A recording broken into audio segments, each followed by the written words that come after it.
గట్టిగా పట్టుబట్టేది గౌరవ ముఖ్యమంత్రి గారు ఆ 3 కోట్లు కూడా శాంక్షన్ చేసినందుకు కృతజ్ఞతలు చెప్తున్నాను.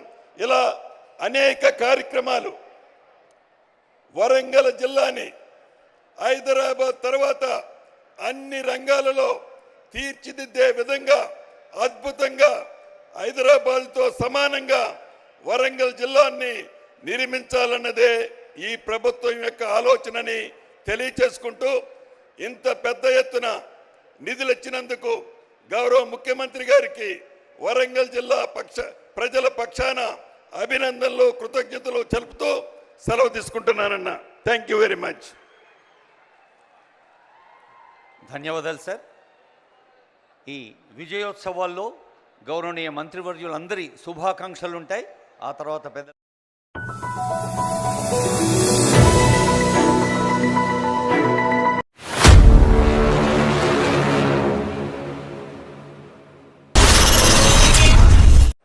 ఈ కార్యక్రమానికి ముఖ్య అతిథిగా విచ్చేసిన మనందరి అభిమాన నాయకులు,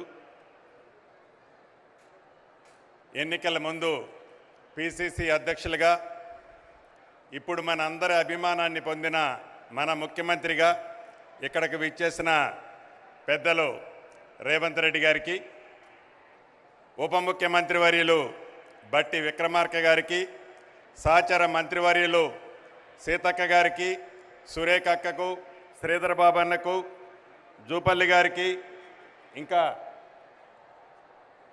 కోమటిరెడ్డి వెంకటరెడ్డి గారికి, పొన్నం ప్రభాకర్ గారికి, వేదిక మీద ఉన్న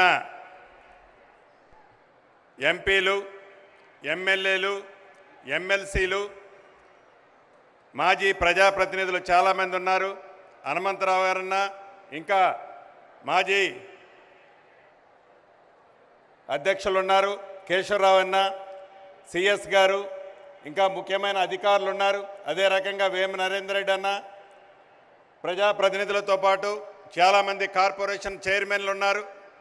ముఖ్య అతిథులందరికీ, ముఖ్యంగా ఈ కార్యక్రమానికి హాజరైన నా కుటుంబ సభ్యులైన ఆడబిడ్డలు, అన్నదమ్ములు, మీడియా మిత్రులందరికీ మనస్ఫూర్తిగా హృదయపూర్వక నమస్కారం తెలియజేసుకుంటున్నాను.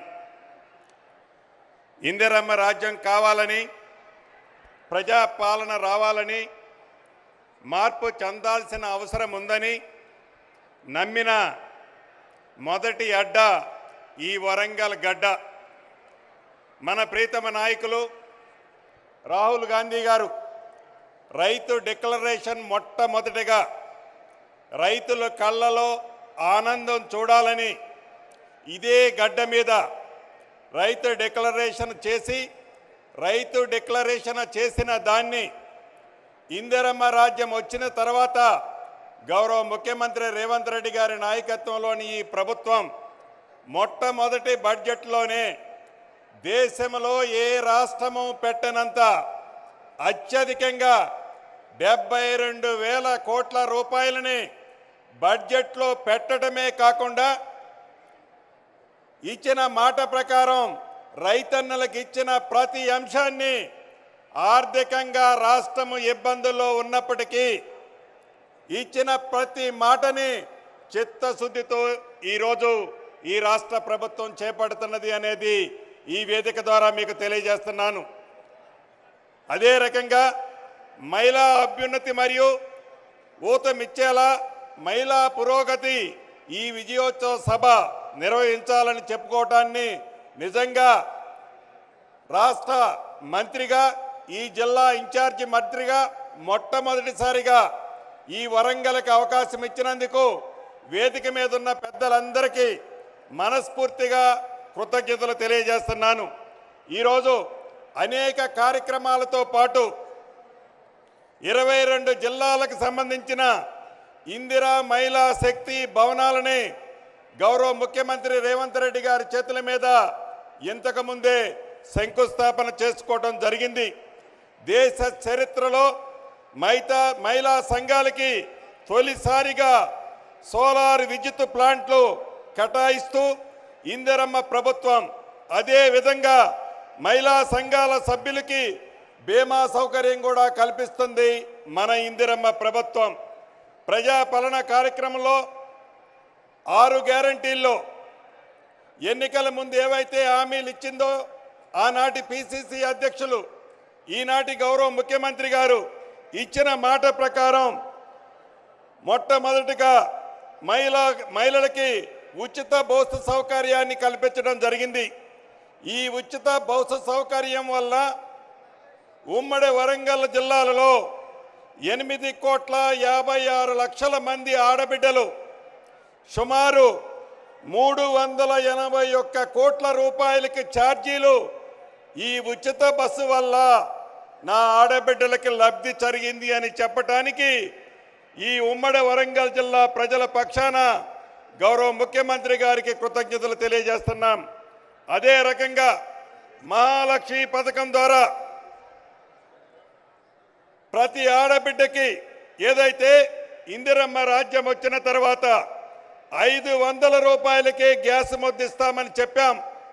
ఇచ్చిన మాట ప్రకారం ఈ ఉమ్మడి వరంగల్ జిల్లాకి 5,85,000 మహిళలకు సుమారు 104 కోట్ల విలువ చేసే సబ్సిడీని, అంటే 500 రూపాయల కంటే పైనున్న డబ్బుని వారు కొన్న తర్వాత వారి ఖాతాల్లోకి కేవలం ఉమ్మడి వరంగల్ జిల్లాలోనే 104 కోట్లు ఆడబిడ్డల ఖాతాలోకి గ్యాసు నిమిత్తం వేయటం జరిగింది.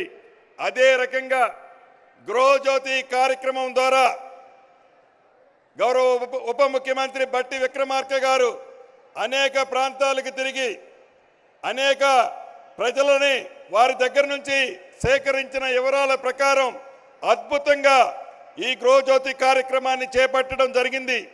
ఈ ఉమ్మడి వరంగల్ జిల్లాలోనే సుమారు 5,27,000 మందికి 200 యూనిట్లు ఉచిత పవర్ ఇవ్వటం వల్ల సుమారు 128 కోట్లు ఈ 5,27,000 కుటుంబాలకి లబ్ధి జరిగిందని చెప్పడానికి చాలా సంతోషిస్తున్నాను. అదే రకంగా రాజీవ్ ఆరోగ్యశ్రీ కార్యక్రమం ద్వారా ఇందిరమ్మ రాజ్యం రాకముందు పేదవాళ్లకు జబ్బు చేస్తే 5 లక్షల రూపాయల వరకే ఆనాటి కార్యక్రమంలో లబ్ధి జరిగేది. ఎన్నికల్లో వాగ్దానం చేసిన దాని ప్రకారం ఇందిరమ్మ రాజ్యంలో ఇప్పుడు 10 లక్షల రూపాయలు పేదవాళ్లకు జబ్బు చేస్తే ఇవ్వటం జరుగుతుంది. ఈ ఉమ్మడి వరంగల్ జిల్లాలో 3,16,100 మందికి ఈ రాజీవ్ ఆరోగ్యశ్రీ ద్వారా లబ్ధి జరిగింది. సుమారు 174 కోట్లు పేదవాళ్లకు జబ్బు చేస్తే ఈ రాజీవ్ ఆరోగ్యశ్రీ కార్యక్రమం ద్వారా పేదవాళ్ళని ఆదుకున్నది ఈ ఇందిరమ్మ ప్రభుత్వం. గత ప్రభుత్వంలో ధరణి పేరుతో మన ప్రభుత్వం రావడానికి ముందు సుమారు 2 సంవత్సరాల నుంచి 2,45,000 అప్లికేషన్లు వివిధ కలెక్టర్ల దగ్గర ధరణికి సంబంధించిన అప్లికేషన్లు పెండింగ్ ఉండేవి. నెల క్రితం వరకు ఈనాడు 1 నెలలో వచ్చిన అప్లికేషన్లు తప్ప ఈ నెలలో వచ్చిన అప్లికేషన్లు తప్ప ఏ కలెక్టర్ గారి దగ్గర ధరణికి సంబంధించిన పెండింగ్ అప్లికేషన్లు ఎక్కడా లేవు. అదే రకంగా 2020 రెవెన్యూ చట్టం ద్వారా ఏదైతే ఆనాటి ప్రభుత్వం పేదోళ్ల భూములు, ప్రభుత్వ భూములు, భూదాన భూములు, అదే రకంగా దేవాదాయ భూములు, ఫారెస్ట్ భూములు ఆనాటి పింక్ కలర్ సంబంధించిన వాళ్ళు కబ్జా చేశారు. ఆ భూములన్నీ బయటికి తెచ్చే విధంగా రెవెన్యూ చట్టాన్ని దేశంలోనే ఒక రోల్ మోడల్ చట్టంగా తీసుకొచ్చే విధంగా 2024 చట్టాన్ని అతి కొద్ది రోజుల్లోనే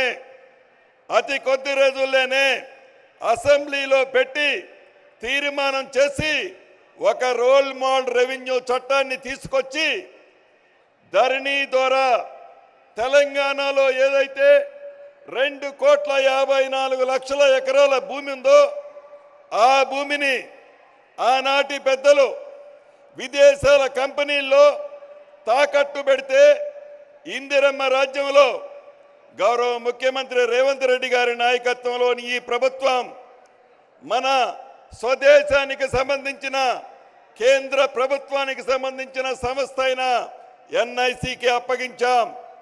రాబోయే రోజుల్లో ధరణి సమస్యలు కానీ భూమి సమస్యలు కానీ పేదవాడికి సంబంధించిన ఒక్క గజాన్ని ఎవరైతే ఆనాడు దొంగిలించారో, ఎవరైతే కబ్జా చేశారో, చేసిన ప్రతి గజాన్ని పేదవాళ్ళకి చెందే విధంగా ఈ కొత్త చట్టాన్ని తీసుకురాబోతున్నాం. ఇక వరంగల్ విషయానికి వస్తే ఇందాక అనేక విషయాలు ముఖ్యులు చెప్పారు. ఇది ఒక పట్టణం. ఇంతకుముందే గౌరవ ముఖ్యమంత్రి గారు చెప్పినట్లు వరంగల్ అంటే ఒక చిన్న పట్టణం. దీన్ని మహానగరంగా తీర్చిదిద్దాలన్నదే ఈ ప్రభుత్వం యొక్క ముఖ్య ఉద్దేశం. ఈ వరంగల్ పట్టణాన్ని అభివృద్ధి చేసే దాంట్లో, తీర్చిదిద్దే దాంట్లో, మౌలిక వసతులు కనిపించే దాంట్లో, రహదారులు నిర్మించే దాంట్లో, అన్ని రంగాలలో హైదరాబాద్కి ఎక్కడా తగ్గకుండా ఇదేనా రెండో క్యాపిటల్ అనే విధంగా వరంగల్ పట్టణాన్ని అద్భుతంగా తీర్చిదిద్దబోతున్నాం. ఏదైతే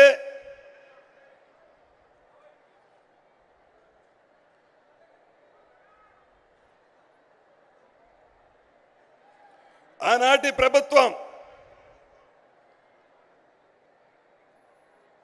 వరంగల్ పట్టణంలో అనేక కార్యక్రమాలు చేపడతామని చెప్పిన కార్యక్రమాలు ఏటిని పూర్తి చేయకుండా మాటలకే పరిమితం చేసి ఈనాడు ఈ వరంగల్ పట్టణాన్ని ఇంతకుముందే స్థానిక ఎమ్మెల్యే గారు చెప్పినట్లు అద్భుతంగా వరదల నిధులు గౌరవ ముఖ్యమంత్రి గారు, ఉప ముఖ్యమంత్రి గారు ఈ వరంగల్ జిల్లాకి అంటే ముఖ్యంగా వరంగల్ పట్టణానికి ఇవ్వటం జరిగింది. ఇంతకుముందే గౌరవ ముఖ్యమంత్రి గారు రేవంత్ రెడ్డి గారి చేతుల మీద కాళోజీ నారాయణరావు గారి ఆడిటోరియాన్ని ఓపెన్ చేసుకున్నాం. ఇక్కడ మీకు ఒక విషయం చెప్పాల్సిన అవసరం ఉంది. ఈ ఆడిటోరియాన్ని 2014లో అంటే సుమారు 10 సంవత్సరాల క్రితం ఆనాటి ముఖ్యమంత్రి గారు కేసీఆర్ గారు శంకుస్థాపన చేశారు. కానీ కాళోజీ కళాక్షేత్రాన్ని పూర్తి చేయాలని చిత్తశుద్ధి వారికి లేదు. వారు నివసించడానికి అద్భుతమైన బిల్డింగ్ కట్టడానికి అయితే డబ్బులుంటాయి. వారు కమిషన్ల కోసం కాళేశ్వరం లాంటి ప్రాజెక్టు కట్టడానికి లక్షలాది కోట్లు డబ్బులు వస్తాయి. కానీ ఒక ప్రముఖ కవి, ఈ పట్టణ వాస్తవ్యుడు కాళోజీ నారాయణరావు గారి కళాక్షేత్రాన్ని పూర్తి చేయాలని చిత్తశుద్ధి ఆనాటి ప్రభుత్వానికి లేదు. మొన్న జూన్ నెలలో వరంగల్ వచ్చినప్పుడు గౌరవ ముఖ్యమంత్రి గారు మా అందరికీ సూచించారు, ఎట్టి పరిస్థితిలో ఎంత డబ్బైనా పర్వాలేదు ఈ కాళోజీ కళాక్షేత్రాన్ని యుద్ధ ప్రాతిపదిక మీద పూర్తి చేయాలని చెప్పారు. ఆ దిశలో సుమారు 95 కోట్లు ఖర్చు పెట్టి 1,77,000 చదరపు అడుగులతో అన్ని అంగులతో అద్భుతంగా కాళోజీ కళాక్షేత్రాన్ని నిర్మించడం జరిగింది. అదే రకంగా వరంగల్ మాస్టర్ ప్లాను గడిచిన 30 సంవత్సరాలు, ముఖ్యంగా తెలంగాణ రాష్ట్రం ఏర్పడి 10 సంవత్సరాల నుంచి వరంగల్ పట్టణంలో నివసించే ప్రజలకి వారి కలలానే మిగిలింది. గౌరవ ముఖ్యమంత్రి గారు రాబోయే తరాలను కూడా దృష్టిలో పెట్టుకొని అద్భుతంగా ఇంతకుముందే వరంగల్ మాస్టర్ ప్లానుని శాంక్షన్ చేసి రిలీజ్ చేసినందుకు ఈ జిల్లా ఇన్ఛార్జి మంత్రిగా గౌరవ ముఖ్యమంత్రి గారికి అభినందనలు కృతజ్ఞతలు తెలియజేస్తున్నాను. ఇది సుమారు 1805 చదరపు కిలోమీటర్లతో అన్ని అంగులతో ఆర్భాటంగా ఈ వరంగల్ పట్టణానికి అన్ని వసతులు వచ్చే విధంగా ఈ మాస్టర్ ప్లాన్ని నిర్మించుకోవడం జరిగింది. ఇక ఇన్నర్ రింగ్ రోడ్డు 45 కిలోమీటర్లు ఉంది. ఈ 45 కిలోమీటర్లకి 572 కోట్ల అవసరం ఉంది.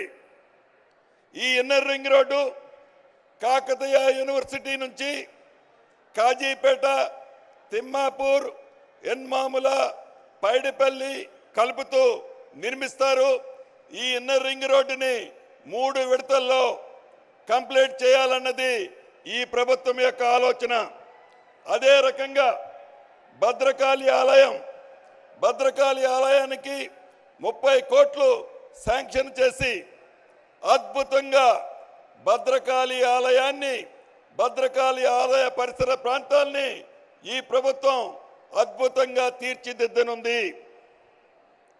వివిధ నిధుల నుంచి ఇప్పటి వరకు ఇందిరమ్మ రాజ్యం వచ్చిన తర్వాత గౌరవ ముఖ్యమంత్రి రేవంత్ రెడ్డి గారి నాయకత్వంలోని ఈ ప్రభుత్వం ఈ ఉమ్మడి వరంగల్ జిల్లాకి 5,213 కోట్ల రూపాయలు శాంక్షన్ చేయటం జరిగింది.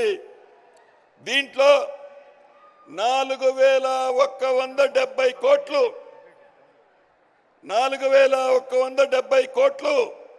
డ్రైనేజ్కి, 205 కోట్లు ఎయిర్పోర్టు ఈ ప్రాంత ప్రజల చిరకాల వాంఛ. ఈ ప్రాంత ప్రజలే కాదు, అటు నిజామాబాద్, అటు కరీంనగర్ ప్రాంత ప్రజలకు కూడా ఈ ఎయిర్పోర్టు చిరకాల వాంఛ. ఈ చిరకాల వాంఛని ఇందిరమ్మ రాజ్యంలో గౌరవ ముఖ్యమంత్రి రేవంత్ రెడ్డి గారి నాయకత్వంలోని ఈ ప్రభుత్వం అతి కొద్ది రోజుల్లోనే ప్రారంభించుకోబోతున్నాం. కాకతీయ మెగా టెక్స్టైల్కి 161 కోట్లు అన్ని వసతులు ఏర్పాటు చేయడానికి కేటాయించడం జరిగింది. అదే రకంగా 157 కోట్లతో కాకతీయ టెక్స్టైల్లో వరద నీరు వస్తుంటే దాన్ని నివారించడానికి దాన్ని కూడా శాంక్షన్ చేసుకోవడం జరిగింది. 74 కోట్ల అంచనాతో అధునాతనమైన ఆర్టీసీ బస్ స్టాండ్ని నిర్మించుకుంటున్నాం. ఇలా అనేకమైన కార్యక్రమాలు చేపడుతున్నాం. సుమారు 230 కోట్లతో అనేక మిగిలిన అభివృద్ధి కార్యక్రమాలని శాంక్షన్ చేసుకోబోతున్నాం. ఇంతకుముందే జనగాం జిల్లా స్టేషన్ గన్పూర్లో కూడా 26 కోట్ల రూపాయలతో డివిజనల్ స్థాయి కార్యాలయ సముదాయాలని అన్ని ఒక దగ్గర ఇంటిగ్రేటెడ్ సముదాయాన్ని కూడా నిర్మించుకోబోతున్నాం. ఇంతకుముందు సురేఖక్క అనేక సార్లు గౌరవ ముఖ్యమంత్రి గారి దగ్గర ఉన్నప్పుడు నేను వింటుండేవాడిని, గుడి, చర్చి, మసీదుకి నాకు 3 కోట్లు కావాలని గట్టిగా పట్టుబట్టేది. గౌరవ ముఖ్యమంత్రి గారు ఆ 3 కోట్లు కూడా శాంక్షన్ చేసినందుకు కృతజ్ఞతలు చెప్తున్నాను. ఇలా అనేక కార్యక్రమాలు వరంగల్ జిల్లాని హైదరాబాద్ తర్వాత అన్ని రంగాలలో తీర్చిదిద్దే విధంగా అద్భుతంగా హైదరాబాద్తో సమానంగా వరంగల్ జిల్లాని నిర్మించాలన్నదే ఈ ప్రభుత్వం యొక్క ఆలోచనని తెలియచేసుకుంటూ, ఇంత పెద్ద ఎత్తున నిధులు ఇచ్చినందుకు గౌరవ ముఖ్యమంత్రి గారికి వరంగల్ జిల్లా ప్రజల పక్షాన అభినందనలు కృతజ్ఞతలు తెలుపుతూ సెలవు తీసుకుంటున్నానన్న. Thank you very much. ధన్యవాదాలు సార్. ఈ విజయోత్సవాల్లో గౌరవనీయ మంత్రివర్యులందరి శుభాకాంక్షలు ఉంటాయి. ఆ తర్వాత పెద్ద